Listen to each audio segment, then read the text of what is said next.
The thoughts, opinions, and general overall shade thrown on High at 9 News are those of the individual speakers and not those of High at 9 News, its audience, or its advertisers. The statements made do not constitute medical, legal, or financial advice, and for advice tailored to your specific situation, please consult with a licensed professional.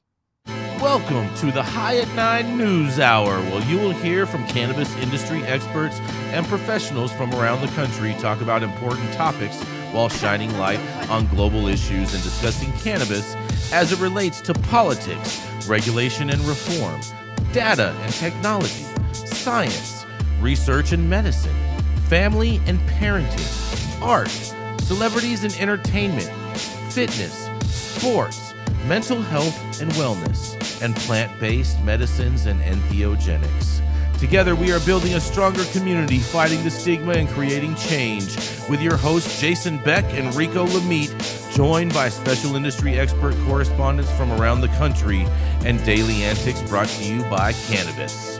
Coming to you live every Monday through Friday at 9 a.m. Pacific Time and high noon on the East Coast.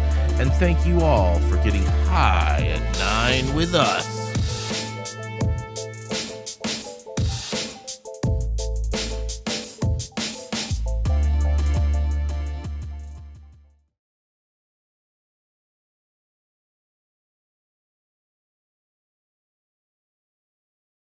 Good morning, everybody. That's right. It's Tuesday, September 10th, and today is National Ants on a Log Day, Rico. Mm-hmm. Oh, yeah. Moving real slow. What has four legs and eats ants?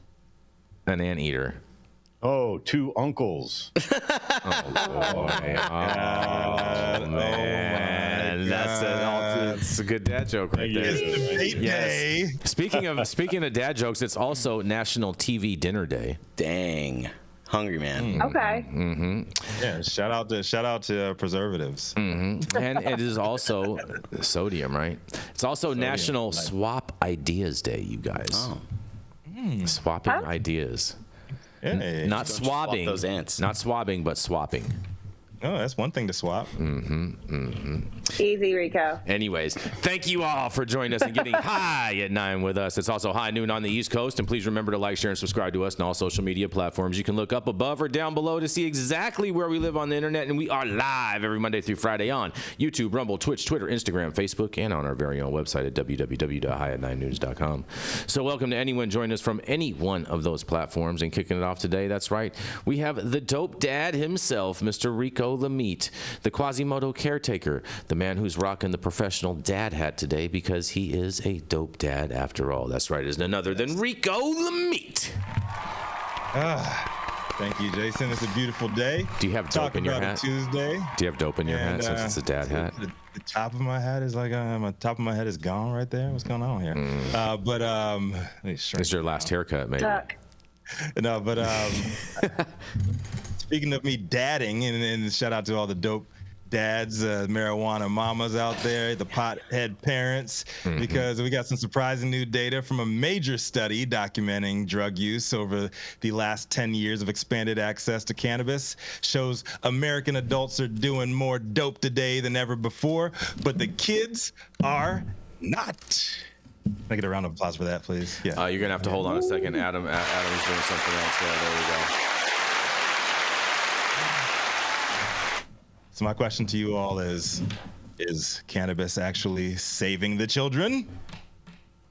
I think it is. The study was led by Delvon Mattingly, a behavioral science professor at the University of Kentucky, and published in September edition of the National Institute of Health's Drug and Alcohol Dependence Report. The research documented 500,000 people's cannabis usage between 2013 and 2022. The results uncovered a few peculiar data points never before highlighted in studies of this type, like the increase of cannabis use in American households earning more than $75,000 a year, as well as those with a college degree, or that cannabis use was the highest among non-Hispanic multiracial people compared to the other races and ethnicities. What? But the biggest takeaway by far is the stuff that just might become nightmare fuel for years to come for prohibitionist prophet Kevin Sabet and his Project Sam acolytes. It is that we now have a massive amount of empirical data supporting the notion that the spread of cannabis legalization has not increased drug usage among America's youth. Here's what Professor Mattingly had to say.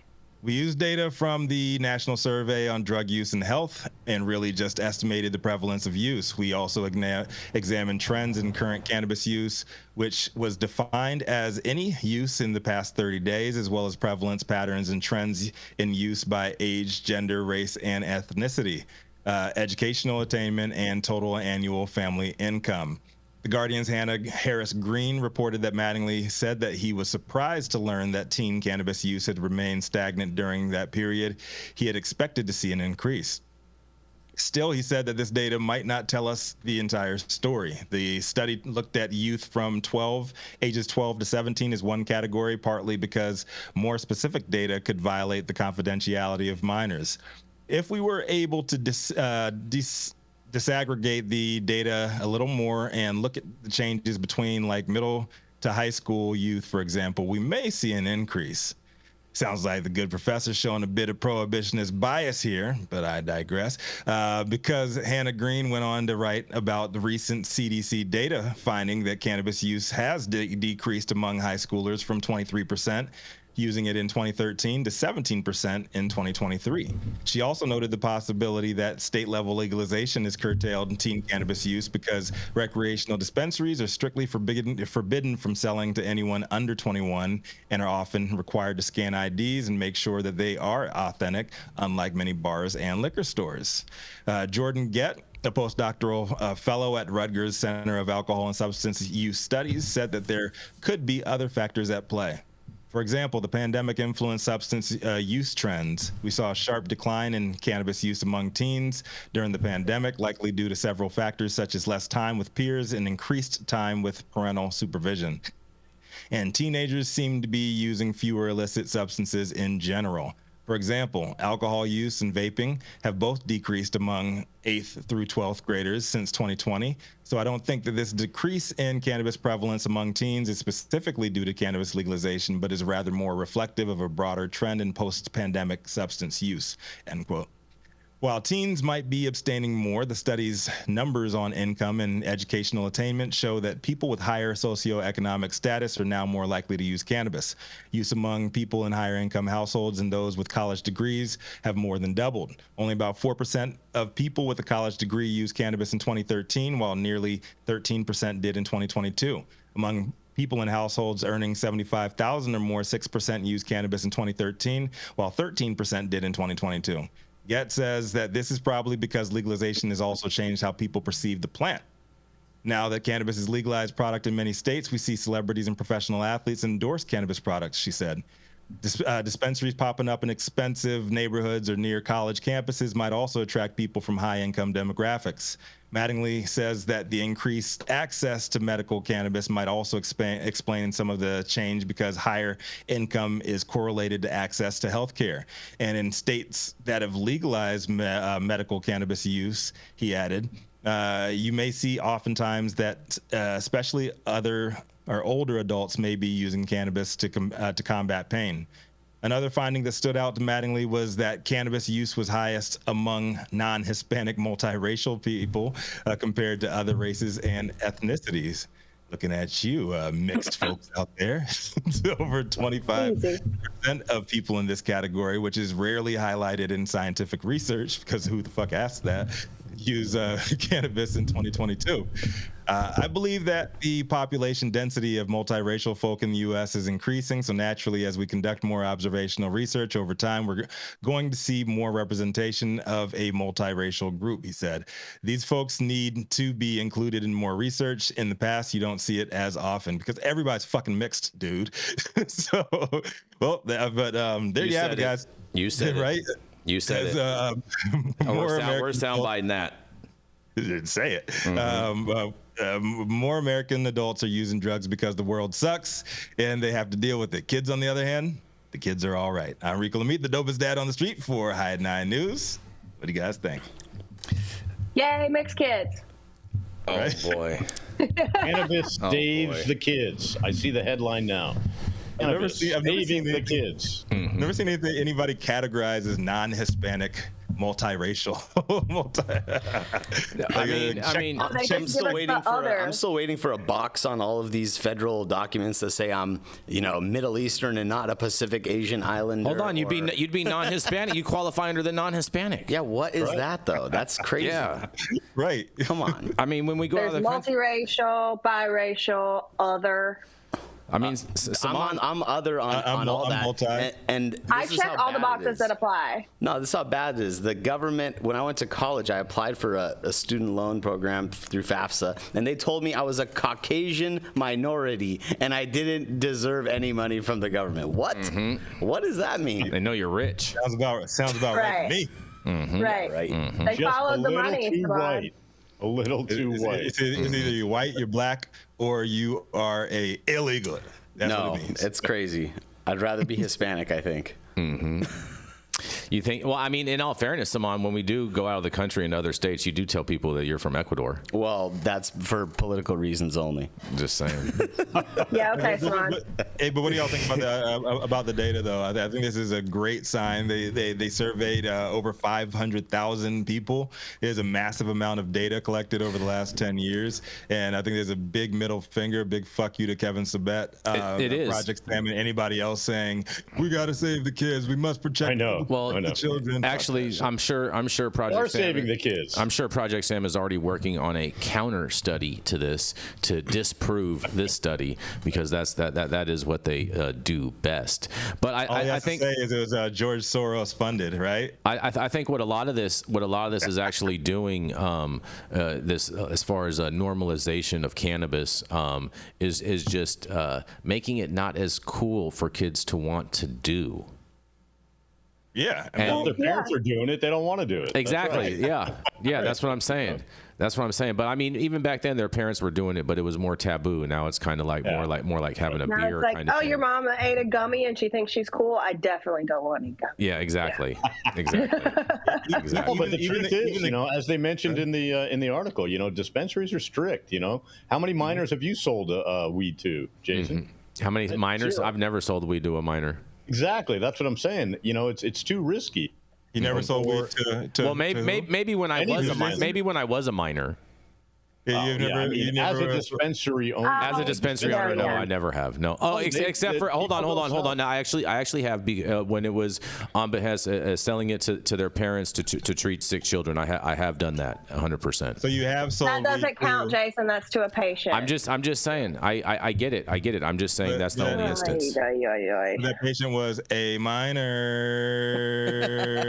You know what? On that, we're gonna go to a commercial. We're gonna be right back. Rico on a beat. Oh. The Control Tower from Highly Educated has perfected the dab. Utilizing the concept of thin film evaporation, you can waste none of it and taste all of it. The micro texture of the SE pillar increases nucleation at elevated temperatures. And with the tower propelling at 2,600 RPMs, it's certainly the most efficient dab experience to date. The Control Tower from Highly Educated.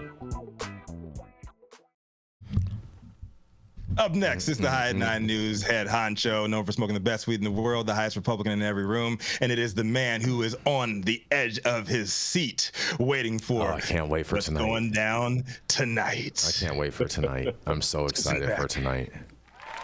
Oh man, It's tonight. Are you moving into that excitement? Are you moving into the VP position tonight after tonight, Jason? Are you taking over JD Vance's duties? No.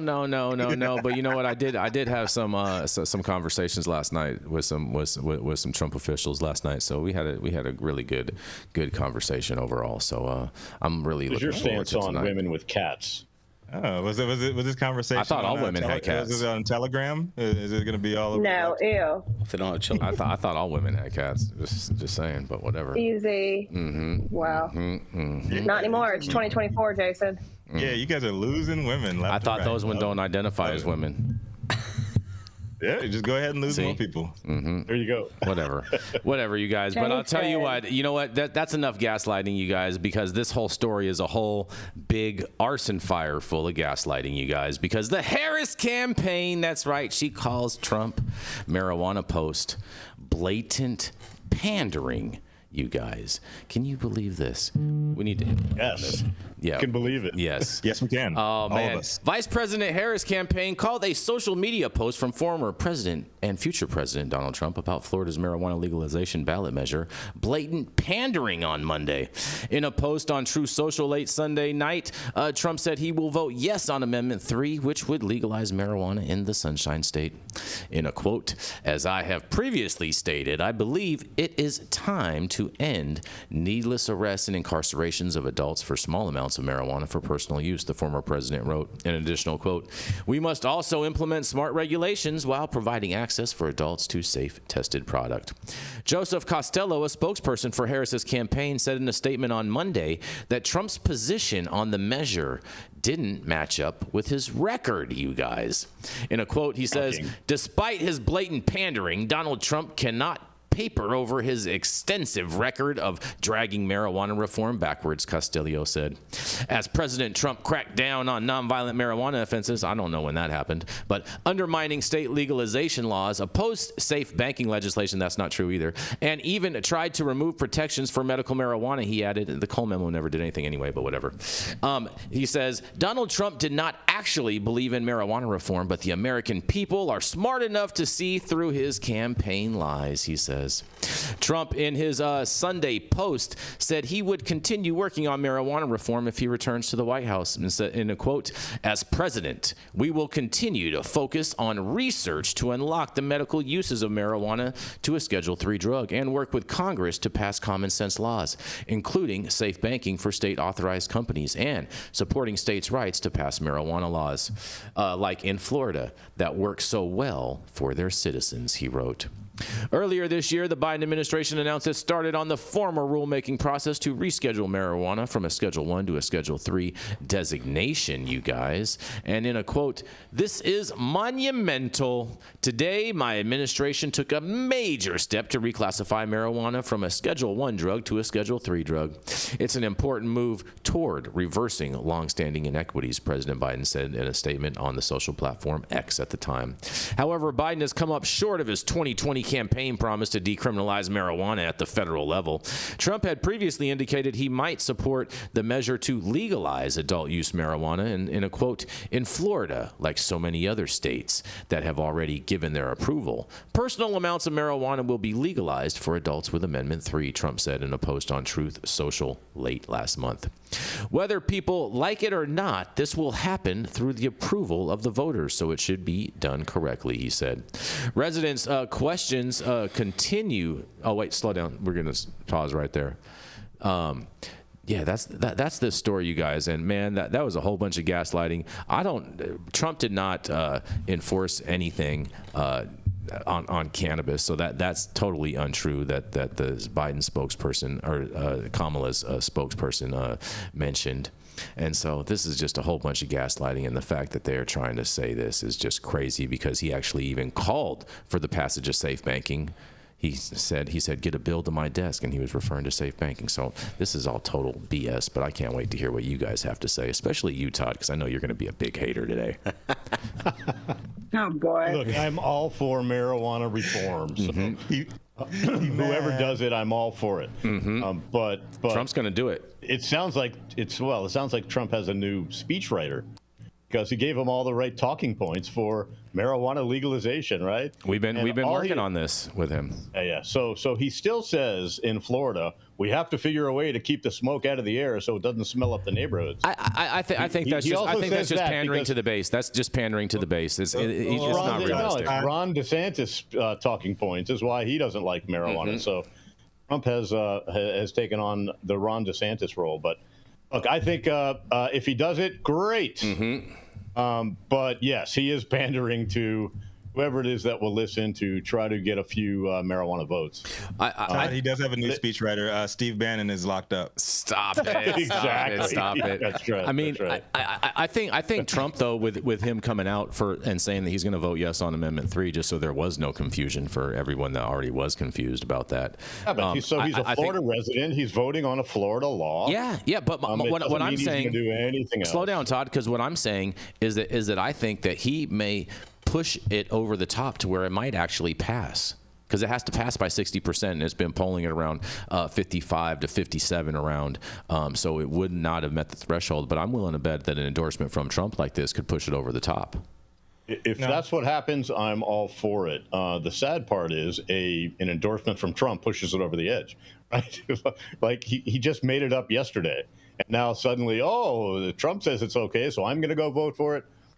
The problem. I mean, people are sheeple, bro. People are sheeple. I mean, you should see the things that Kamala says that people all of a sudden go do. Like what? You did it, Joe. I really just think that he's playing his options. He's saying, hey, if I don't win this election, I need to be the governor of Florida, and the only way to do that is to get people high and give people the weed. So that's funny. I think Trump's trying to dethrone DeSantis and beat him at his own game. He's not going to have to, because he's going to win the election. Just in case. He's not going to lose everything.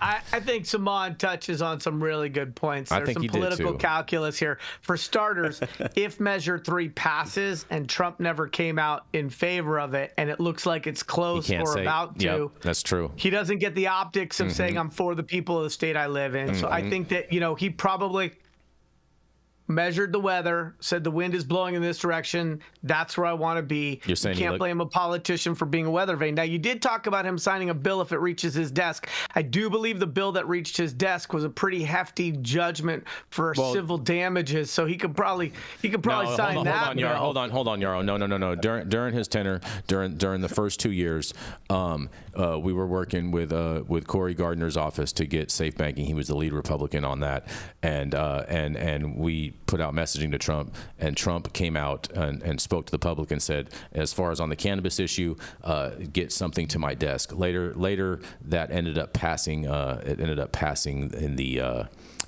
Senate, but never made it through the House. A broken clock is right twice a day. I get it. I mean, he called for it. He called for it and said he'd sign it if it made it to his desk. This, Jason? 100%. I don't believe that. 100%. You can Google it. You can watch it. You know what? I'm gonna find it. Okay, later today I'm gonna find it. I'm gonna send it to you. Here's the thing that bothers me, and I said it yesterday, which is that no matter what you think about Trump's position on cannabis while he was president for 4 years, I don't believe that the Harris campaign is in a position to use this issue to draw great distinction between her track record in previous roles and Trump's track record. And so the miss for me is that I think that the Harris campaign could pick other important kitchen table issues that affect maybe even more Americans, like the price of food, or personal freedoms and liberties. That's going to go well for them. Could choose to differentiate themselves. And I don't think cannabis is the topic where Harris has the moral high ground, the subject matter authority, and the ability to say, look at what I did compared with what he did. Because I don't think Trump did a lot, but I also don't think he did anything great, and I don't think he did anything terrible. So it was very much status quo, in my opinion, in terms of cannabis policy while he was president. Did you say moral? Did you say moral or oral high ground, Yarrow? Hey, let's not do that. Let's not even. I was just asking. Go there. Let's not go there. I partially agree with you, Yarrow, and she has to toe the line if she wants to even go there, because she can be like, oh yeah, well we in the Biden administration have supported blah blah blah blah blah, but then she's trying to distance herself from other Biden issues that she's been involved with, like immigration and whatever, that can open herself up to other attacks. So I think this is. You mean being the border czar? It's not all that stuff. For limited bandwidth and the public's attention, and for the soundbite opportunities. This is not the topic where the Harris campaign should be poking a stick at Trump and hoping that the Americans, the American populace, the voting population is going to go, wow, they were so drastically different that she's the one. And if they're really trying to court that centrist swing voter that's truly undecided, I don't see how this is the way that they're going to do that. Hear me out. Donald Trump, we all know Donald Trump, even though Jason will never admit it, we all know Donald Trump always just talks about him supporting whatever is hot at the moment. He might not even remember. He's trendy, bro. He's trendy. You can't fault him for that. Exactly. Rico, he's a politician, just like all these other politicians. It's just what happens with tonight's debate. This is the hot topic right now. So if it's brought up tonight, Harris, she better not be caught on her heels, or she will be blasted away with this, and people are gonna be all like, "Oh, Donald Trump is the cannabis president," even though we know, everybody who knows his track record know he's been absolutely utter shit on pretty much everything. But that's both of them. Is it pandering? Yes. Is what she's doing pandering? Yes. That's what politicians do. That's right. Like, none of them give a shit about it, and if they did, Harris and Biden would have gone for the kill instead of this rhetorical bullshit that they've been putting out, and Donald Trump is taking the ball. We'll see what he does with it. This is the problem. This is the problem with politics. There's a word that they use called pandering to make us believe that that's not what all of them do at the same time. That's what happens when you change your policy or change your mind or change your decision from something that you did yesterday to today. Because that's what Rico does. That's called flip-flopping. But ultimately, it's not called growth. It does not matter. Right? It does not matter what comes out of the mouth of these people. It matters what they do. Morning. What they do, not what they say. One at a time. One at a time, guys. One at a time. Well, I haven't talked yet, so I'll agree with you guys. Rico, I appreciate you reiterating the fact that I haven't. I've actually just, because I'm so over talking about this, because I've said it before, and Rico just said it as well. This is not a major voting issue. This is something that is a hot topic buzzword for them, and they can throw it around. I can't wait to see who brings this issue up tonight, because I know it's going to come up.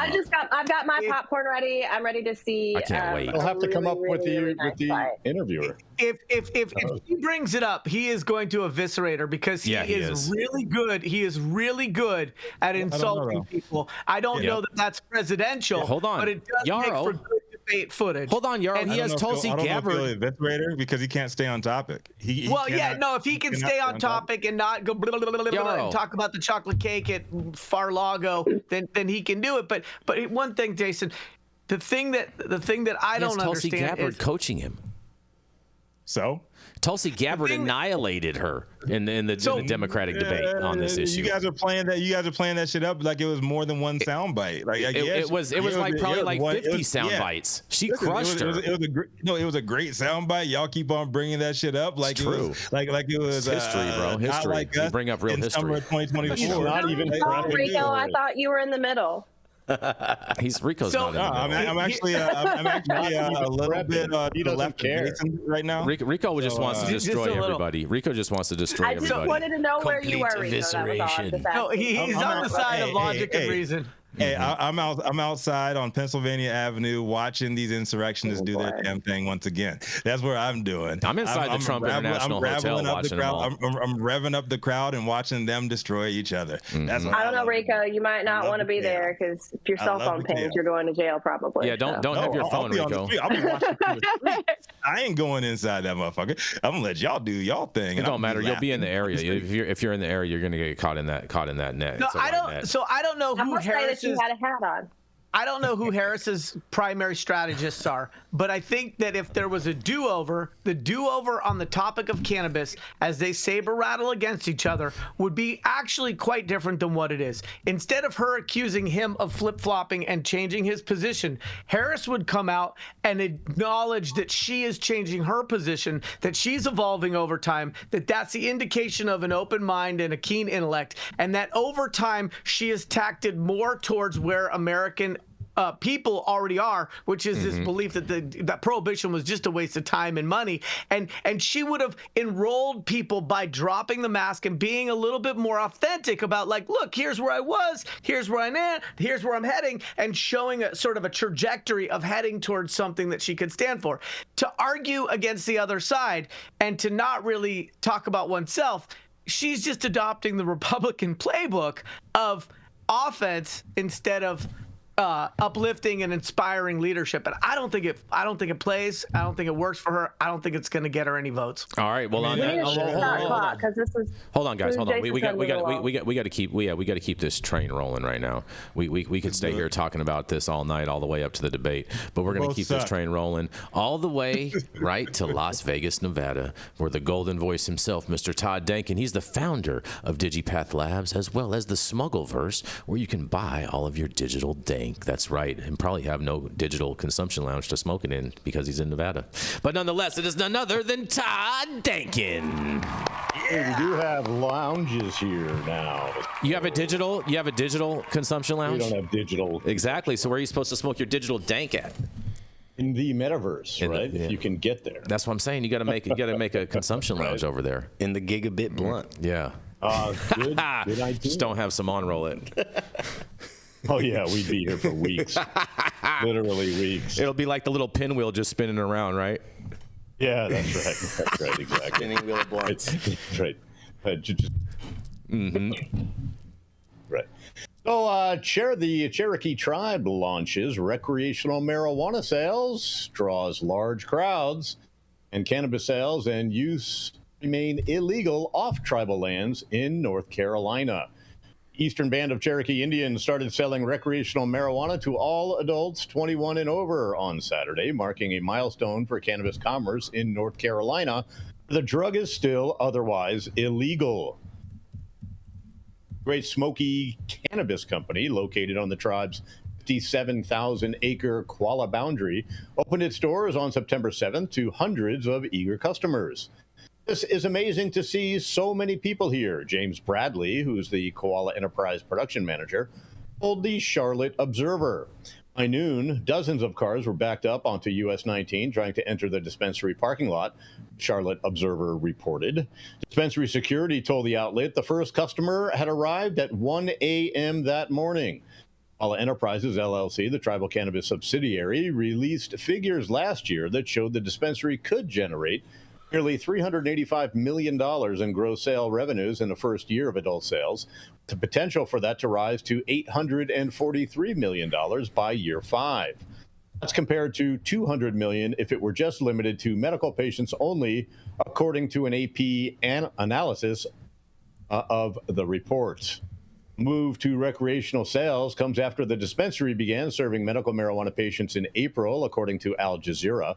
The tribe invested more than $35 million in the cannabis operation, which includes a 22-acre farm and on-site production facility for edibles, lotions, and vapes.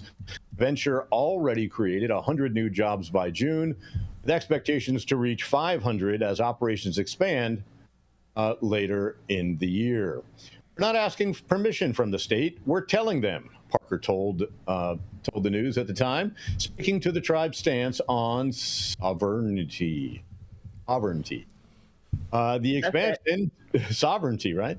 Yeah. Expansion to recreational sales follows a September 2023 referendum vote where 70% of the tribal members voted in favor of permitting adult use.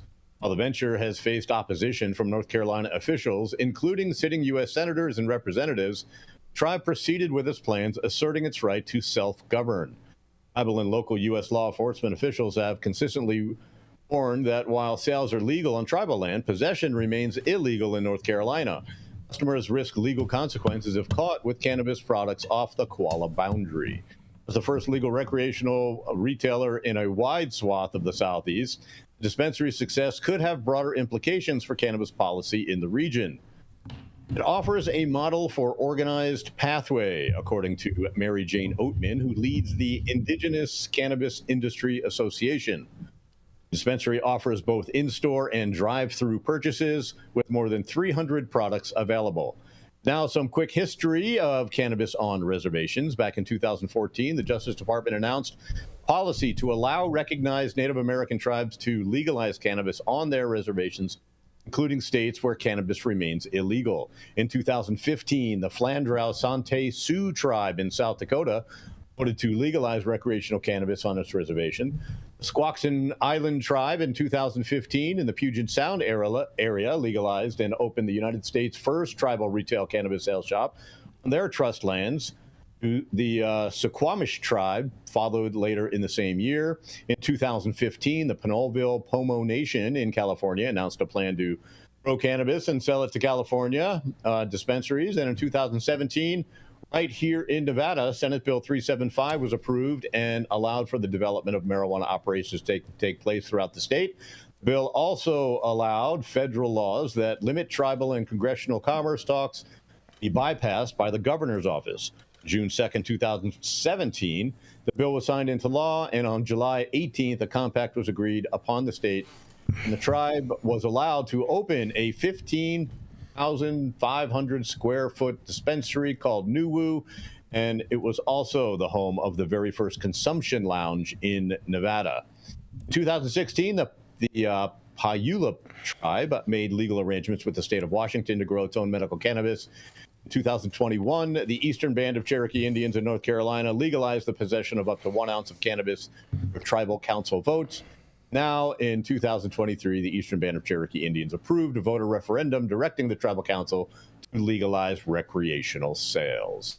So congratulations to those guys. Way to get it done, North Carolina. I'm Todd Denkin with High at Night News. And have you guys ever been to a tribal dispensary? I have.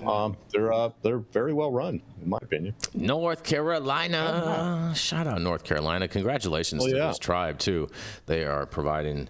But I wonder how they're going to be able to really compete out there in this market, because North Carolina is like one of the hottest D8, D9 alternative cannabinoid markets in the country. Tobacco country. Yeah. Tobacco country. That's right.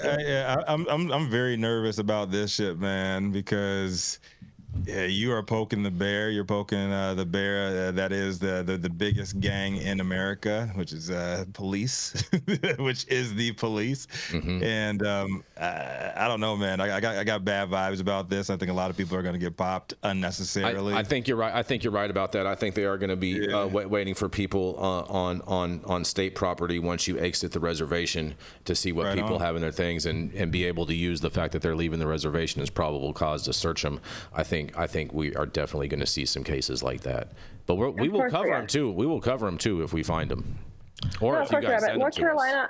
North Carolina also has a really robust, long-standing black market too, right? So I mean, if I can probably not stick out as much as a sore thumb, just going to my guy up the street and getting a bag, I'm probably going to do that opposed to driving way out to a reservation and knowing that I'm being profiled by the cops. I probably have a better chance of getting by and flying under the radar if I just go to my guy. They would kill it. They would kill it if they just set up some hotels or some bed and breakfasts and stuff like that, That's right cute. outside. So that's real cute. You get high as hell out there. You can kick it. You know what I'm saying? Put your TP and do your damn thing. That would be actually really cool, bro. In the hot box and the TP, really create that experience. That would be really cool. And then cool. When you sober up, you get escorted out. Yeah, and everyone's going to want to go there for their social media to you know what I'm saying? Hell yeah. That's right. Yeah. I agree. Yeah, good for them, man. Yeah, good for this tribe. Yeah, we'll call it Tocahanis. Happy for them, though. Oh boy. Oh, I see what you did. Yeah. We're gonna go to a commercial. I can see you guys out there now. Just appropriating Cherokee Nation. We're going to a commercial. We're gonna be right back, you guys. The Network Show is coming back to LA September 18th and 19th. Make sure to get your tickets now for the only B2B licensed flower trade show in LA. With its previous shows selling out, you'll want to act fast so you don't miss out on over 150 of the best brands and distributors throughout California. The Network Show captures and ensures an intimate, focused environment for California's most influential brands and retailers to join forces in the true spirit of the legacy operator. So head over to www.networkshow.co/ticketing to reserve your spot and start cultivating connections at this year's Network Show.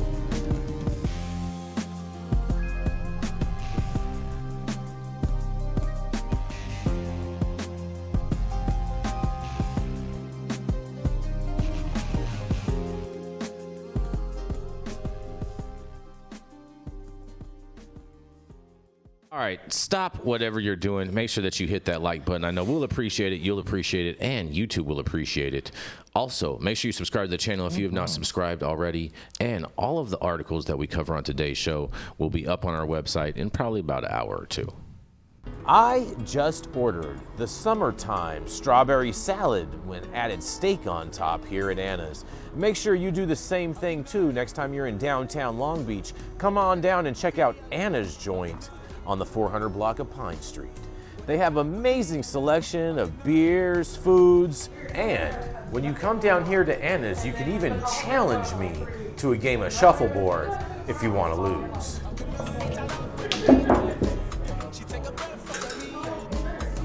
Did you get that? So, next time you're in downtown Long Beach on Pine Avenue, make sure you stop by Anna's Joint on the 400 block. Not only do they have Anna's Joint, this restaurant and bar, but they also have the amazing deli next door. And then next door to that, they have a very exotic flower shop. You may want to stop by and say hi.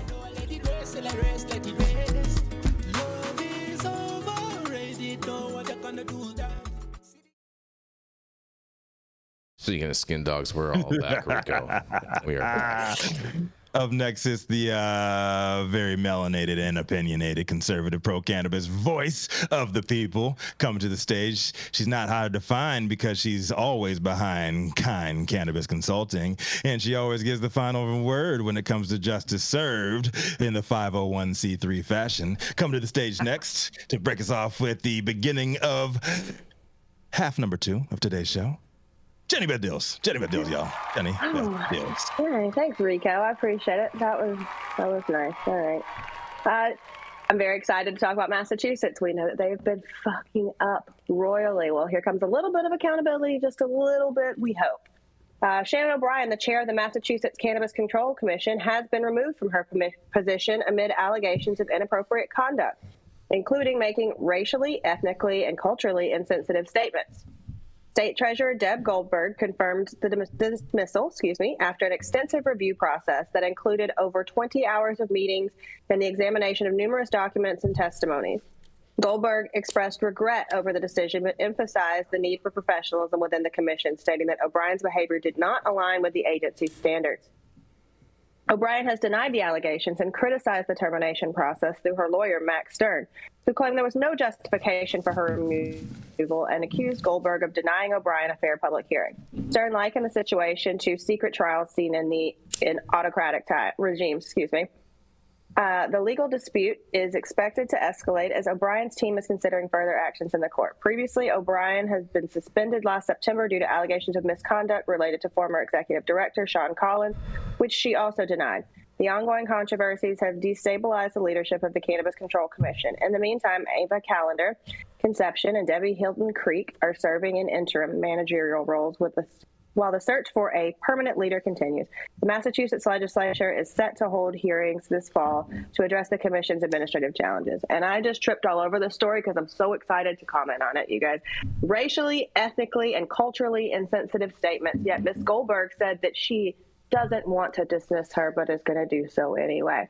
I don't understand. I don't understand how you could be like, I regret that we have to do this. No, if you're being racist, if you're being disrespectful, if you're being a shitty human being, you shouldn't be in a position of power, especially over any kind of bureau that has control over something with a social equity program. But I'm going to throw it back to you guys because there's a lot to comment on here. I think that there should be maybe Hochul's office should follow suit with the OCM in New York, but we'll see. I'd like to see it not have to be such an egregious transgression for these government agencies to start moving people out instead of up. I mean, Jenny, I wonder if that's what they ultimately had to use to get rid of her, because previously they were already talking about getting rid of her, saying how the whole agency was about to go into receivership. Well, I mean, it probably should go into receivership if the powers that be are treating people like that, or people like this, and then the other people who are responsible for removing them in those instances of transgressions are saying, I really don't want to do this. Mm-hmm. Yeah, this is sad. This is a sad story.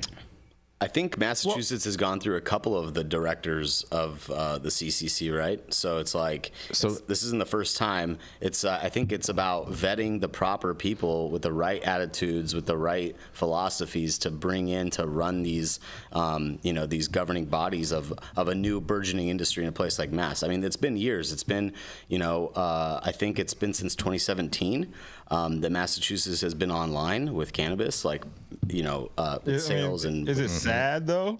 Like, I don't think it's sad. I don't think it's sad that they have. It's sad. I think it's sad that I think it's sad that people like this are put in positions. That's what I'm saying. I think this is very sad. Yeah.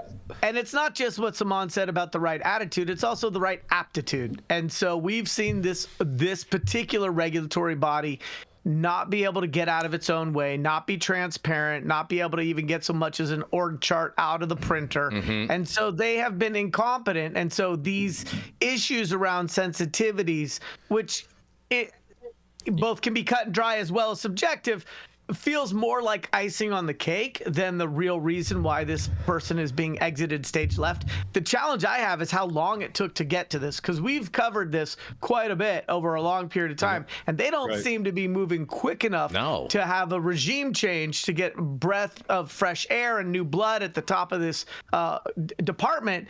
And that troubles me for the operators out there. And the other thing that troubles me is she's probably going to sue, and they're probably going to settle, and it's probably going to cost the taxpayers even more money. And I don't understand that, having never worked for the government, like at will employment. You're fired, you're hired, you're whatever, but like people don't bitch about it. They go out and get a new job.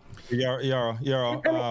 I'll tell you a little background context. We're talking about Massachusetts, and racism isn't that subtle up there. If you've been up there, look at the environment. Look at the political environment. Are you saying they're better at being racist?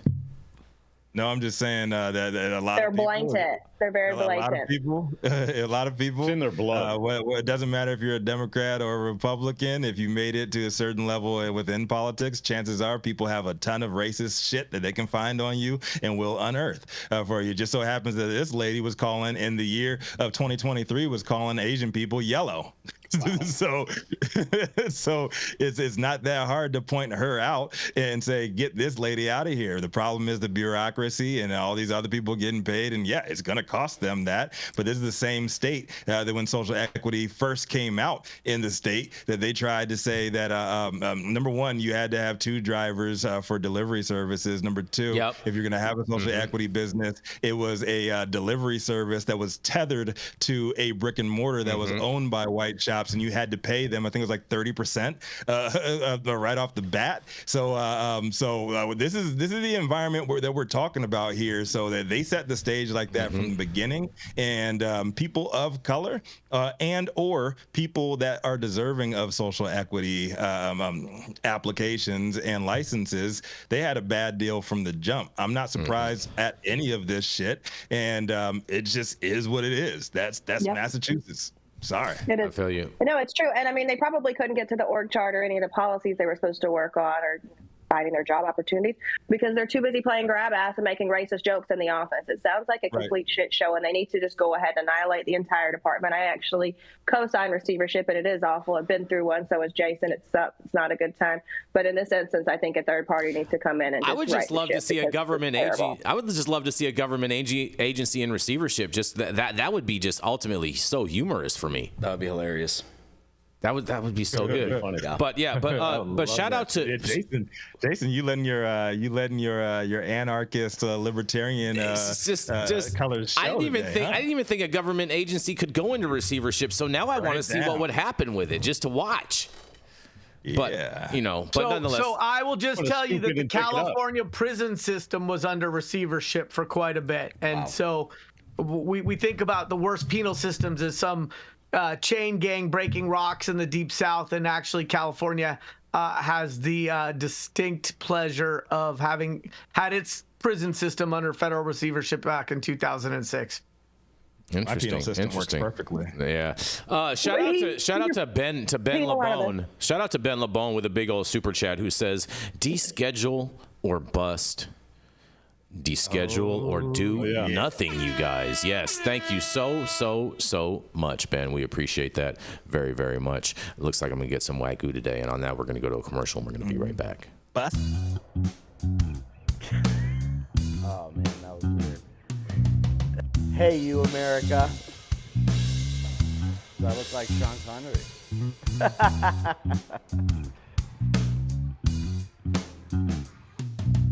Good morning, America. Saman Razani coming to you live from sunny Los Angeles, California with the one and only highest host, Mr. Jason Beck, smoking on the best weed in the world. Did you know that we have an audio-only version of our podcast? You can find it on Apple, Google, Amazon, iHeartRadio, and Spotify. No excuses in 2024. If you haven't checked us out, check it out now. And also, check out what the Prophet's doing in 2024. We are back, you guys. We are back. Are we? Yeah, we're back. Yeah, coming up next. That's right. It's the man who has a stool for every mood that he's going to stand in. That's right. It is none other than Mr. Yarrow Kubrin. Can I get a sample? Stool sample? You 100% just stole my inappropriate line, Rico. From now on, you are not allowed to make it funny if it's the one that I'm about to bust out. Dad, good night. Oh, boy. So speaking of talking shit and busting out, my article Not bad. today is from the Tribune. It is hot off the press yesterday by Chloe Schrager. California busts burglary ring that targeted cannabis facilities, including a San Luis Obispo county facility in the county of SLO. A burglary ring of over 24 people suspected of stealing more than $1 million in products and nearly 1,000 pounds of cannabis from more than 24 cannabis-related facilities across the state, including one in SLO, was busted by the California Department of Justice on August 29, 2024. A burglary ring of over 24 people suspected of hitting multiple cannabis-related facilities across the state, including the SLO one, was busted. And the burglars allegedly stole over $1 million in products, 1,000 pounds. They've got over 24 places that they hit. Of the 22 individuals arrested and charged by the state for allegedly being involved in the organized crime ring operation, more than half are suspected of hitting a cannabis processing plant in northern SLO County in January. The burglary took place at approximately 4:15 a.m. on January 16th, when witnesses reported seeing at least 7 suspects running out of the facility with bags of cannabis, according to the release. The suspects had fled the scene by the time police arrived. Sounds familiar. At least 500 pounds of cannabis were stolen and a safe was broken into, totaling an estimated $500,000 in losses, the release said. A subsequent investigation by the sheriff's office discovered that a similar crime had taken place in San Jose, which ultimately led the county to contact the state justice department as part of a multi-agency investigation into cannabis-related retail theft crimes, the release said. The DOJ tied the string of burglaries across California to a crew of Oakland gang members, which included 13 people suspected of being involved in the northern SLO County burglary, according to the release. California Attorney General Rob Bonta charged the 27 suspects with commercial burglary, theft, grand theft, organized retail theft, and conspiracy on August 29th. In all, Bonta said that the group of thieves broke into at least 15 dispensaries in 9 counties. The California Department of Justice is committed to rooting out organized retail crime in all of its forms, Bonta said in the release. This announcement sends a clear message to would-be thieves. Organized retail crime will not be tolerated in California because it costs businesses, retailers, and consumers. All right, let me kick this one off for y'all. First of all, the regulated cannabis industry has been complaining for about 3 years that the type of burglaries and thefts to licensed facilities felt incredibly organized, both in terms of the sophistication, the quickness of which these robbers and bands of roving marauders were able to get in, the time, it's typically between 2 and 4 a.m., and their ability to get away before the average response time in those markets. So it is pleasing to me to see that the DOJ is doing something. The question for me is whether they're doing enough, have they done it quick enough, and what are they going to do in the future? We covered some of the robberies in Santa Cruz at High and 9 News, and I had the pleasure of having one of those defendants, one of the operators, come up to me at the Emerald Cup and talk about offline his experience being robbed.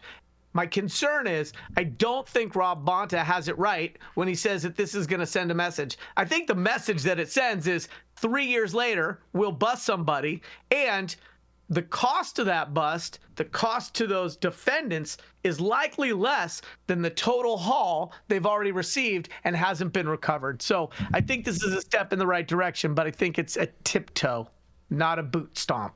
This is Yarrow Kubrin, High at 9 News. Well, 2 of my facilities got hit, so fuck those guys. Please rot in jail. But I don't think that's going to happen because this is California, and how much are they really going to penalize them? They're going to show that they rehabilitated these guys, had them do some community service, and we made some money because we took a bunch of fines and restitution that don't actually go to the operators. So fuck these guys, rot now. I mean jail or wherever. Hey, Jenny, how do you feel about this? Really open up. Really don't hold back your feelings. I feel like Oakland PD still hasn't responded to take the report on that one, but all right, thanks. Well, speaking of receivership, Oakland PD has the distinction of being one of the few police departments in California that was also under receivership for a period of time. Well, Quick question. This is a different arrest than what we covered last week with the gangs that were robbing places in Sonoma County, Alameda County, and a few others. Correct? I don't know. I am not a subject matter expert on gangs. What I do know is that in at least both instances, they're talking about organized crime, not disorganized crime, and that it is absolutely these continuing criminal enterprises, gangs that are targeting this industry and then targeting different sub-markets and moving around. I think it is different because in the one that happened, it was all pretty much northern California counties that they alluded to crimes in. I think the farthest south was like Modesto, and so this one was involving robberies in San Luis Obispo County and a few others. Correct? 9 counties. Yeah, but southerner, middler counties. Middler is not a word, bro. I just said it is 100% a word. Central, Jason. It's called the Central Coast. Yeah, Central. Alternate word. Yeah. But also, that's like the largest producing area of California. Middle Earth? The Central Coast. Santa Barbara has more allocated acres for cannabis production than anywhere in the state. So, that's true. All this is going to definitely move down into that area. This particular gang hit Santa Cruz, Monterey, Solano, Kern, Fresno, Merced, Sonoma County, San Diego, and San Luis Obispo. So active. It may be the same, but certainly the one that was covered in this article included Northern California, Central California, because Sonoma, Santa Cruz, Solano, I would characterize as Northern California. Those guys. I wonder if these guys are connected with the one that I talked about up in Mendo, where they went down definitely the wrong road, got shot. I wonder if that was. Oh, the Covelo? Yeah, Covelo don't mess around. If you're a thief, don't go to Covelo because you'll probably end up the victim. These guys got in so many miles. I'm willing to bet you they were stealing gasoline too, siphoning it out of people's cars and stuff too. Just to get off. I mean, they were probably just using what was in the U-Hauls that they'd already rented. Were probably going to drop off, not full. Can't imagine these guys are the kind of ones that leaves it broom swept and full of gas. Would you say, Yarrow? Would you say you're better off in Kosovo than Covelo? Oh boy! Literally. They did a little Eastern European geography joke or fire today. Well, if I'm a Putin, you're a European.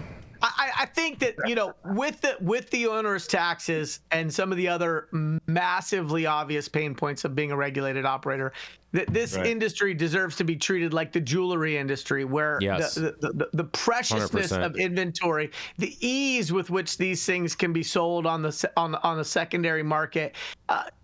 We haven't seen the kind of response from law enforcement that I think the industry has wanted to see, and the industry has felt a little neglected. Like, look, we're giving you all this tax money. We want to be treated like a normal business, and we want to be protected. And so I think this is a step in the right direction. I don't think it is press release worthy, and I don't agree with Bonta that this sends a message merely because they've done this once. I think this is a replicatable issue, and we need to see replicatable solution. And I don't think this is the only gang that figured out that the cannabis industry has been an easy target. Fair enough. Rico, you ready to roll into our next story, final story of the day? Oh yeah.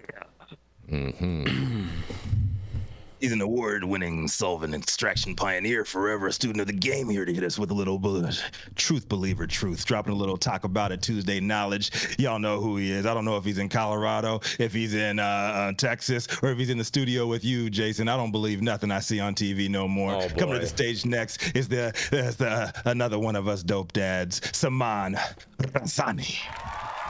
Thank you, Rico. You kind of got a little Macho Man Randy Savage on there, brother. He's getting Thanks all a lot there, brother. Yeah, getting hyped. All right. We got an interesting story coming out of Ohio. And lo and behold, we have some issues with law enforcement. Residents question continued flyover raids by sheriff's office now that cannabis is legal. Adam. You want to hit me on the teleprompter so I can stare right at these beautiful folks out there. Greene County property owners whose properties were raided during cannabis flyover operation in August say more needs to be done to clarify home grow laws for law enforcement and citizens alike. Chris Thompson's Fairborn area home was one of the properties visited by area law enforcement agencies during the Agencies for Combined Enforcement, or ACE, task force and Ohio Bureau of Criminal Investigation, BCI, flyovers on August 13th. End quote. Officers showed up and told me they were here to educate. I asked, "You need 30 people to educate us?" said Thompson in an interview with the Dayton Daily News. The Fairborn man said he was home alone when he noticed a helicopter hovering around his property. And he initially thought police were searching for a runaway suspect or a missing person. He says, in quote, 10 or 20 minutes pass with them circling around. And I'm like, wait a minute, I think they're coming to talk to me, Thompson said. Thompson said he was visited by a dozen of armed officers asking about his patch of cannabis plants, his 8 plants, under the legal limit for his household. Looked like 25 from the helicopter, officers told him. ACE Task Force records obtained by the Dayton Daily News say the team was conducting, in quote, an annual marijuana eradication effort, possibly the first such effort since homegrowing marijuana became legal in Ohio last year. The records don't say how many properties were involved, but indicate some of the actions resulted in marijuana being seized. In at least 2 cases, Thompson's and another in Yellow Springs, no plants were seized, and the property owners questioned the aggressive tactics. The Yellow Springs property owner did not respond to a request for comment from the Dayton Daily News. The couple, Mijanu and Kyle Lewis, told Yellow Springs News that they had a dozen cannabis plants at their home when a team of officers came onto their property, but officers reportedly told them they counted 40 plants from the sky. Mijanu Lewis told Yellow Springs News that her husband, a horticulturist, grows dozens of exotic plants in their yard space, not just legal numbers of cannabis plants their household can keep. They didn't know the difference between swamp hibiscus and marijuana, she told Yellow Springs News. Task Force records say officers gave the home growers instructions on how to legally secure their plants. Greene County Sheriff Scott Anger, what a last name, said flyover operations occur annually through the ACE Drug Task Force and Ohio BCI. The task force is a regional partnership that includes the sheriff's office. In quote, if people are outside the scope of the law, our job is to help them to get back in the right direction, he said. And it's something we do in partnership with the state. A lot of counties do. This is on a routine basis. The team of law enforcement officers previously would hunt for properties with any cannabis during their flyover missions. Often they respond in larger numbers to properties with cannabis for officer safety, Anger said. But the citizen-initiated statute approved last year by the Ohioans allow residents 21 and over to grow and keep cannabis plants on their property. Many adults in Ohio who are 21 and older can lawfully grow and keep 6 to 12 cannabis plants on their property, 6 for adults living by themselves and 12 for households with more than 1 adult in the home. Per Ohio law, these plants must be contained in a secure closet, room, greenhouse, or other enclosed area, or in the grounds of a residence that prevents access by individuals less than 21 years of age, and which is not visible by normal unaided vision from a public space. That is what is tricky to members of the public who want to grow home, Thompson said. He kept this cannabis plant in a tall outdoor dog enclosure tucked away on his property and away from view of the street or adjacent properties. It's designed to keep in German Shepherds, he said. As far as safe, secured, and closed, if a German Shepherd can't get through it, you can only go so far. But according to law enforcement agencies that visited him last month, these efforts weren't quite enough. Anger said enclosures without roofs could still allow a person to access cannabis plants. The major concern of the agency is youth access to cannabis, of course. What about the kids? Anger said he understands the law is still new to Ohioans. He said he and other law enforcement leaders had hopes Ohio cannabis law would be clarified by the state lawmakers after legalization kicked off last year, but that hasn't happened as of this week. In quote, with every right, you have a responsibility. If you're going to be growing, it's important for you to know the law, he said. But can enclosed be defined much better? Absolutely. Anger said officers participating in the task force flyover had the law change in mind, not issuing citations to households with plants under the legal limit or to adults who did not have roofs on their greenhouse space or other enclosures. Thompson said he also does not want youth accessing cannabis, but he did not find the flyover operations to be educational. He said he felt afraid when he saw a large group of people coming onto his property and struggled with sleeplessness and other health concerns following the raid. There has to be a better way to educate people than this, he said. Thompson said he asked for a written warning with clear directions on how he should proceed with enclosing his plants, but he has never received one. Since the flyover, Thompson has added a roof to his cannabis enclosure. Thank you for getting high at 9 with us. All right, and that's my story. Look, I mean, obviously, it's pretty traumatizing. I think if you ask anybody in California over the last 20 years, you know, if like the raids, the camp raids or whatever that are still happening, actually, if those are traumatizing or not. And look what's happened in California over the last year or 2 years. I mean, they've shown up on properties. They've shot dogs. They've shot, you know, pets of these homeowners just because of cannabis. Like, this is a little crazy. Obviously, with the proliferation of cannabis regulation and laws, are going to be more of this in other states that maybe haven't done this in the past. But as we all know, Ohio has been a traditionally producing area, and I'm sure they've, you know, had a long history of this. But I just think it's a bad look. I don't think it's very friendly, and it's not helpful for a state that just legalized adult use cannabis to be kind of handling their citizenry like this. I think they can do better. What do you guys think? I'm Saman Razani signing up. You don't think it's friendly to take? Go ahead. I'm sorry. You don't think it's friendly for them to take the taxpayer money and then scare the shit out of the taxpayers with it? Right. That part. Yeah, I think they need to leave people the fuck alone. I don't. Yes. Mind your own damn business. There's a variety of ways that they could approach this that would be better. Yeah. For starters, they could do a knock and talk. They could do a knock and talk. Also, if this is a civil infraction, you don't have to come in heavily militarized. Also, there's a world in which if the government can build trust with the population, if you have a home grow, you could register so that your address is known. If they have a question around your stem count, there's a world where you could take pictures and send it in. There's no way you can count stems from above when you have a canopy. That's just ridiculous. The other thing is, if you haven't had a helicopter or you haven't been swatted, it is traumatic, okay? It is no fun. I got People swatted with guns, once. Oh, bro, that was gnarly. Yeah, we got swatted at the store. People with Bro, that was guns insane. who are not there to protect you is a very, very scary experience. Exactly. And so I worry very much that this antiquated approach isn't going to promote home grows and people feeling comfortable about that, and that really it's an intimidation tactic wrapped in the guise of compliance. They could have just as easily sent a letter and said, take pictures of your plants and show us that that's compliant. The other thing is that this guy said that he had asked for guidance about putting a roof on the top of his caged dog kennel. He's growing in a locked area outside. He could have just as easily put a little piece of plastic green roof on top, but he didn't get that guidance, and he had asked before. And so it's no fun. It's a total waste of money. Helicopters are incredibly expensive to operate. I mean, I'll tell you what.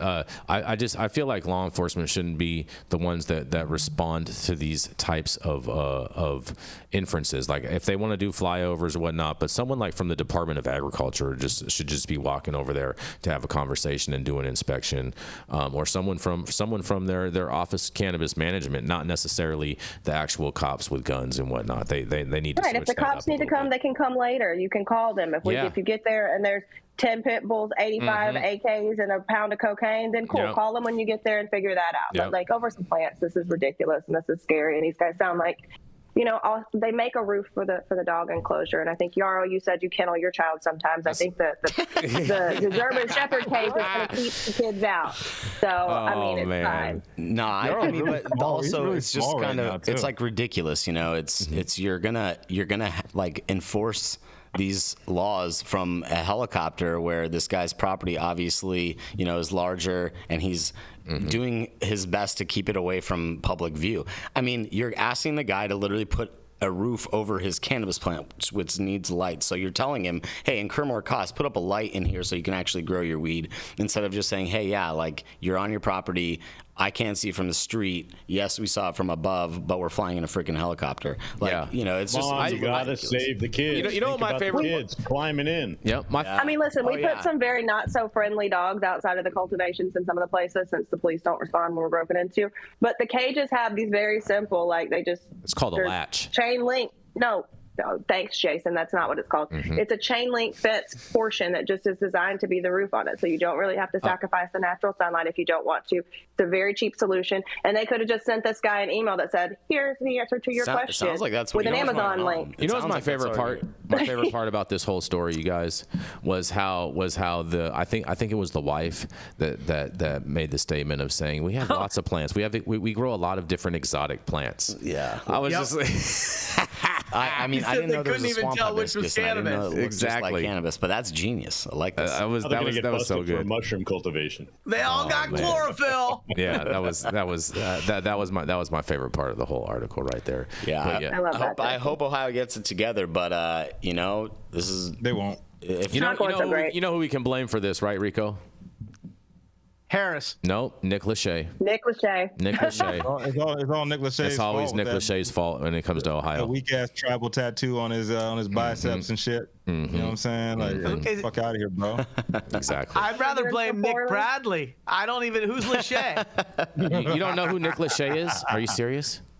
No, I'm just showing love to our boy, and who's usually in the chat. He's not even there today. I know. Yeah, he's not even Right, here. but he'll Send come him back. over. I'll get mine. The chat will be cruel to me next Monday. Oh boy. Hey, did you? I know it's cooled down a little bit, but the last couple days it was Nick Lachey. It was more than 98 degrees. Hey, there it is. Jeez, that was such a cornball joke right there. Hot parents, Jason, you wouldn't get it. Oh God. Oh, God. Right? No. Thank you all. We're not regular Oh, yes. parents. We're cool parents. I bet you guys keep telling yourself you're cool. Rico tried out for NSYNC once. He just doesn't want you guys to know. They wouldn't allow black people. He was a diversity hire. Oh God! Why did you set him up for that, Saman? Why did you even give him the floor for that? You already knew that that's exactly where he was going to go with that shit. Ron Perlman wasn't interested in us multiracials. Oh, so thank you all for yet another episode of High at 9 Noon. You can catch us live weekdays at 9 a.m. Pacific and high noon on the East Coast. Big shout out to the super fans getting their comments posted live on the big screen. We had a big one today, didn't we? Yes, thank you so much, Ben. Yeah, shout out to Ben LeBone. Can we get an air horn at him? There we go. Oh, yeah. And also our live audience members, online supporters, tuning in and giving us feedback on the daily headlines of chaos. Also like to call the developing cannabis industry. To our vetted correspondent team tuning in from all over, bringing us much needed variety of perspective and your respected opinions to the table. Production team, everybody behind the scenes doing the damn thing. We got Adam. We got Adam in here today. Adam in here today. Ooh, Adam, the OG. In the building. Yes. Are you feathered, Adam? Adam is Feathered and tethered. No, not feathered. no feathers today. Oh my God! Always keeping our AV struggles in check, making sure we sound the best. And also, Cannabis TV, the reason why we show up every day to read these stories. Thank you too. It has been Tuesday, September 10th, 2024. Debate night 2 is coming up, so make sure you guys get your popcorn ready. Cannot wait to hear the pandering and talk shit about both of them. My name is Rico Lamitte, the dopest dad on the street for High at 9 News, America's #1 daily cannabis news show. And today we're gonna kick things right back out to Saman, you in the studio today, so fuck that. We're going to the mean streets of Las Vegas to my man Todd the Sphere Denkin. I see what you did there, because I got a sphere right. Oh boy. What I did there, right? $1 million dome on you. Thank you That's very funny. much. Thank you very much. Yeah, like Rico said, get your popcorn and pull up a nice comfy chair. And make sure you have soft items to throw at your television. So, not at Best Buy tomorrow, buying a new one. There might not be love, everybody. in the empty room. Oh boy. Whole bunch of Nerf stocks going up today. That's right.